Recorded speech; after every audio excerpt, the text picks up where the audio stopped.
Dijimos en el vídeo anterior que la prueba de familia consiste en localizar las relaciones externas que nos vinculan con nuestros parientes. Y dijimos que relación externa se refiere a lo que sentimos por los parientes, es decir, a los afectos sentimentales o emocionales, digamos, el día a día. Y que una manera de describir la operación de la prueba sería decir que se trata de interrogar sobre dichas relaciones externas, pero ello no es del todo exacto.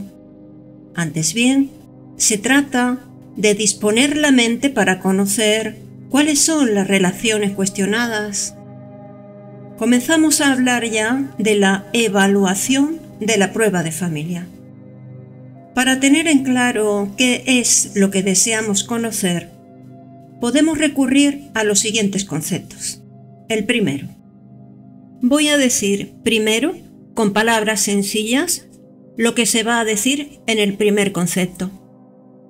Relación externa es lo que sentimos, nuestros sentimientos, o sea, cualquier sentimiento proyectado hacia un objeto exterior. Ahora lo leo por el libro. Por relación externa nos referimos a las de orden afectivo, sentimentales o emocionales, ya lo adelantamos, estando excluidas en una primera consideración aquellas relaciones puramente noseológicas, las que proceden de saber que el árbol genealógico es un hecho fáctico. En otras palabras, todos sabemos lo que es un tío, un padre, un hermano o un primo.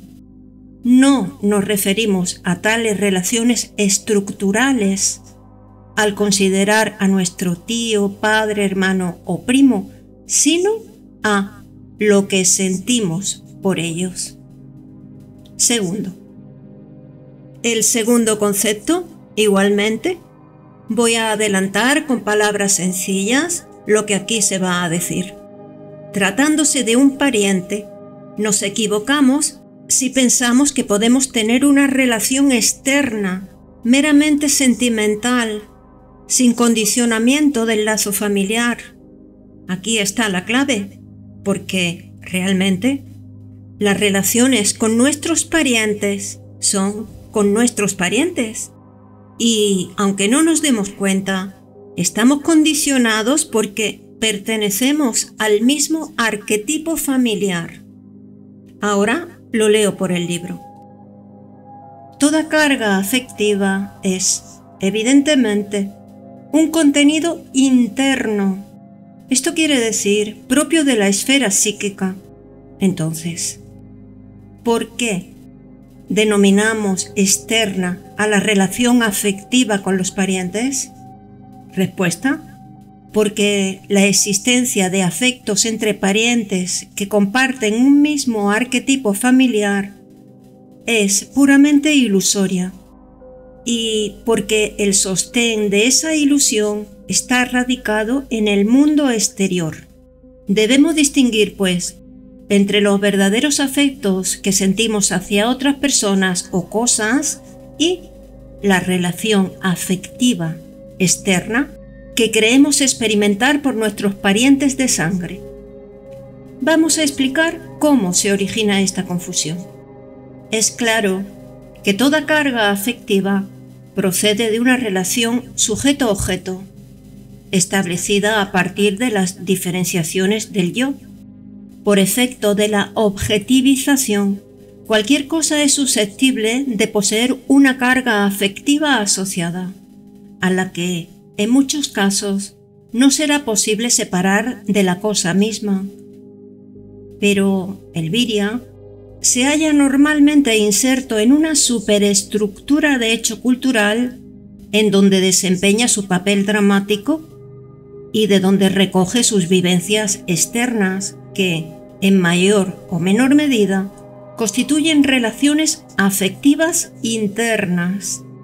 Si el objeto de atención es otra persona que también integra la superestructura, el enfrentamiento de la estructura cultural propia y la del prójimo, produce una relación afectiva mutua que se denomina kármica, porque es transferida desde el inconsciente colectivo personal al inconsciente colectivo universal, es decir, a la psicoesfera, a donde se plasma como relación entre arquetipos psicoideos y desde donde causa posteriores efectos kármicos.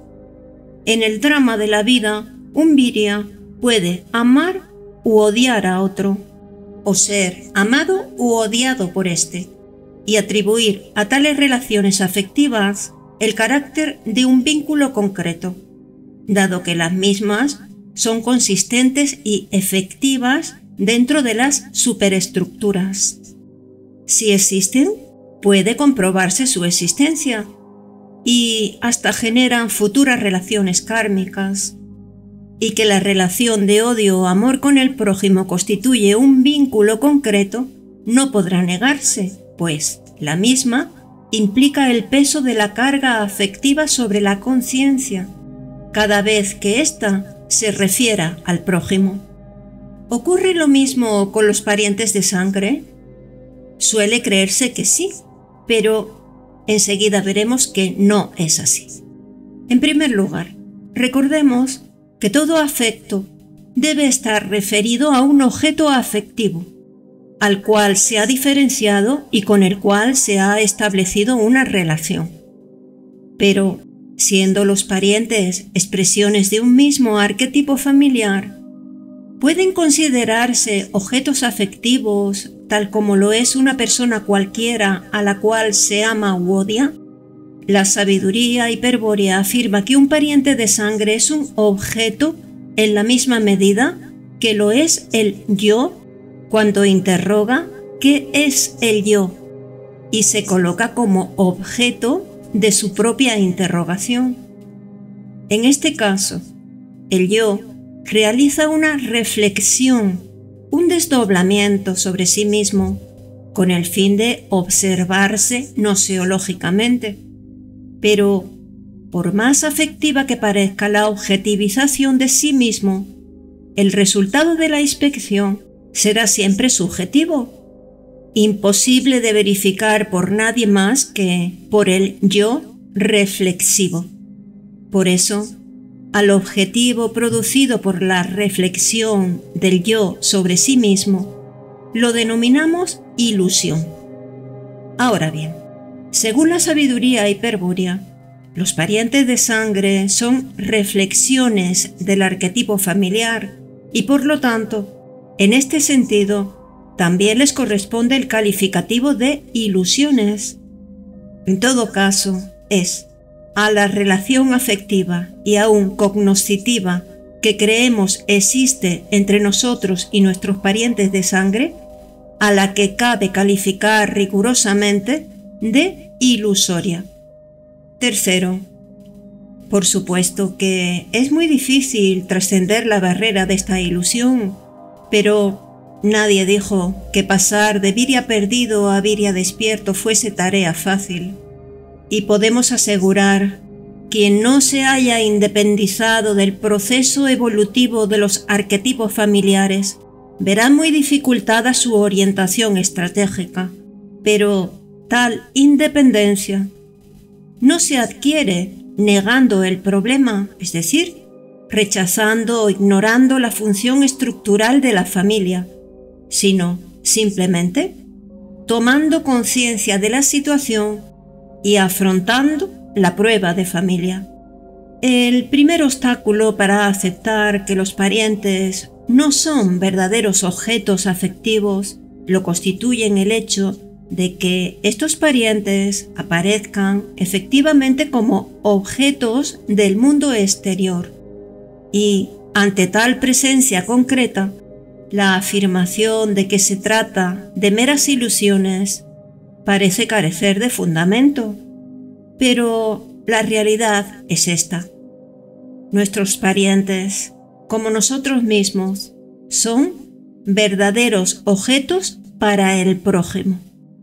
Los parientes, entre sí, son expresiones de un mismo sujeto, el arquetipo familiar, y ninguno puede considerarse objeto del otro como no sea a título reflexivo. Un segundo obstáculo que impide aceptar el carácter ilusorio de la objetividad familiar procede de un fenómeno denominado realimentación por captura mutua. Este fenómeno, característico en los procesos evolutivos de los arquetipos familiares, es el responsable de la creencia en relaciones externas afectivas entre parientes de sangre. Para comprender su funcionamiento, el de la retroalimentación por captura mutua, recordemos lo que dijimos páginas atrás sobre los arquetipos Manu que sostienen la superestructura de un hecho cultural. El hecho cultural se desarrolla impulsando por una gran potencia, lo note o no el observador.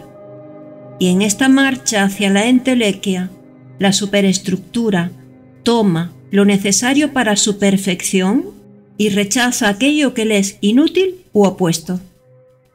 De la misma manera procede el arquetipo familiar, pues, mediante los miembros de la familia, intenta acomodarse en la superestructura, ocupando los sitios que le dejan libre las relaciones kármicas y adaptándose a los procesos evolutivos del Manu. Es así como los parientes vienen a desempeñar un papel determinado en el drama de la vida, del que no se deben apartar bajo pena de ser excluidos de la superestructura, lo que implicaría que el arquetipo familiar dejase de evolucionar a través de los parientes expulsados o desencarnados.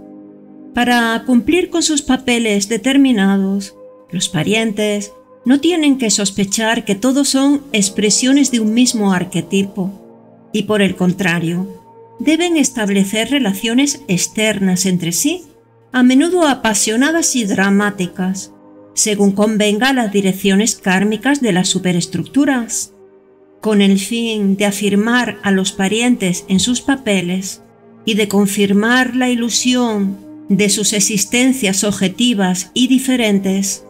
El arquetipo familiar produce el fenómeno de la realimentación por captura mutua. ¿Cómo se produce la captura? Los arquetipos psicoideos se alimentan de los viryas, que logran capturar en la superestructura. La captura mutua se produce cuando dos parientes enfrentan, en el marco dramático de una superestructura, sus estructuras culturales, con el fin de tomar conocimiento recíproco de sí mismos. Aquí, el arquetipo familiar, que es psicoideo, efectúa una doble captura por ser ambos parientes expresiones de su propio proceso evolutivo. Supongamos que los parientes son Mengano y su hermano Perengano. Mengano mira a Perengano como objeto cultural y proyecta sobre él una imagen interior. Pero ha sido el arquetipo familiar mutuo quien adaptó a Perengano como al espejito de la alegoría para recibir la proyección efectuada por Mengano, y lo hace con criterio kármico, para que la relación externa establecida entre Mengano y Perengano se adapte al drama de la vida, o sea, al proceso Manu de la superestructura. Mengano reconoce que es odio lo que siente por Perengano. Esa relación hace posible que la mayor potencia de un objeto, Perengano en este caso, integrado en la superestructura, capture a la estructura cultural de Mengano, en este caso, en el proceso del arquetipo psicoideo que evoluciona en el objeto. Producida la captura, todo arquetipo se alimenta de energía tomada del sujeto capturado, pero en este caso, el arquetipo que sostiene al objeto Perengano sostiene también al objeto, Mengano, y la energía que toma de Mengano para desarrollar la entelequia de Perengano es su propia energía realimentada. Si consideramos que Perengano ha mirado también a Mengano como objeto cultural y de ese examen concluye que experimenta piedad, podremos comprender que recíprocamente el arquetipo familiar realimentará energía de Perengano hacia el proceso evolutivo de Mengano. Ha ocurrido entonces un fenómeno de realimentación por captura mutua, el cual tiene el fin de crear entre los parientes la ilusión de las relaciones externas, afectivas. El proceso de los arquetipos psicoideos en la superestructura constituye un drama para quienes están sujetos a él y deben representar un papel. Y en ese drama, los parientes de sangre tienen que comportarse como si verdaderamente fuesen individuos particulares para asegurar el desarrollo de la trama. Por eso ignoran que todos son uno y creen que entre ellos existen verdaderas relaciones afectivas. Pues, ¿qué son ese odio de Mengano y esa piedad de Perengano, sino la ilusión de los vínculos afectivos externos que ocasiona la doble captura? Es como si alguien ordenase a su mano izquierda que pegue a su mano derecha, y un testigo que viese solamente las manos afirmase que la mano izquierda agrede a la mano derecha. Las manos no actúan separadas, aunque las apariencias indiquen lo contrario, pues forman parte de una misma estructura orgánica y obedecen ambas al cerebro. Del mismo modo que los parientes, aunque crean odiarse o amarse, no actúan separados, pues forman parte de una misma superestructura familiar y obedecen todos al proceso del arquetipo familiar. Cuarto, dijimos que la prueba de familia consiste en localizar las relaciones externas que nos vinculan con nuestros parientes y, en los comentarios precedentes, quedó en claro que las relaciones externas son los afectos diversos que guardamos hacia ellos y que tales afectos constituyen una ilusión.